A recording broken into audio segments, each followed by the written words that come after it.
मनुष्य के अंदर दया, उपकार, स्नेह, प्रेम जैसे अच्छे गुणों के साथ ही कुछ दुर्गुण भी होते हैं। मनुष्य के स्वार्थ, पक्षपात, कपट जैसे दुर्गुण भी होते हैं।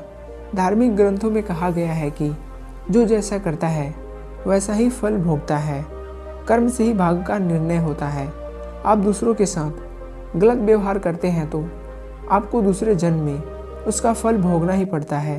आज हम आपको कर्म फल से संबंधित ही एक कथा बताने जा रहे हैं, जिससे आप सुनकर आप अपने अंदर सद्गुणों का विकास करेंगे, अच्छे कर्म के लिए प्रेरित होंगे। एक समय की बात है, देव ऋषि नारद विष्णु लोक जा रहे थे। रास्ते में उनको 2 तालाब मिले। दोनों ही तालाब का जल मीठा और स्वच्छ था, लेकिन कोई भी उन्हें ग्रहण नहीं करता था। कुछ दूर आगे चलने पर उनको आम के 2 फलदार वृक्ष मिले। उन पर मीठे फल लगे थे, लेकिन दुख इस बात का था कि कोई उनको छूता तक नहीं था।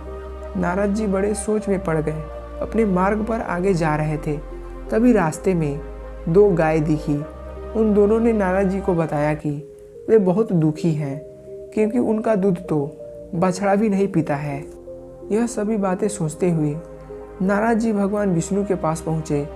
तालाब, पेड़ तथा गायों के दुखों को बताया। इस पर श्री हरि ने कहा कि यह तो उनके कर्मों का ही फल है। फिर भगवान विष्णु ने उन तीनों के पूर्व जन्म की कथा बताई। उन्होंने कहा कि वे दोनों तालाब अपने पूर्व जन्म में 2 बहनें थीं। दोनों के पास धन की कमी नहीं थी। दोनों ही दान करती थी, लेकिन पक्षपाती थी। केवल अपने परिचितों को दान देती थी। नारद जी ने उनके उद्धार का उपाय पूछा तो भगवान बोले, जब उनके जल से खेतों को सींचा जाएगा और लोगों का कल्याण होगा। फिर उन्होंने बताया कि आम के 2 वृक्ष पूर्व जन्म में बहुत बड़े ज्ञानी तथा विद्वान थे। उनका दुर्गुण ये था कि वे स्वार्थी थे, अपना ज्ञान किसी को नहीं देते थे। उनके ज्ञान से मानव समाज को लाभ नहीं मिला।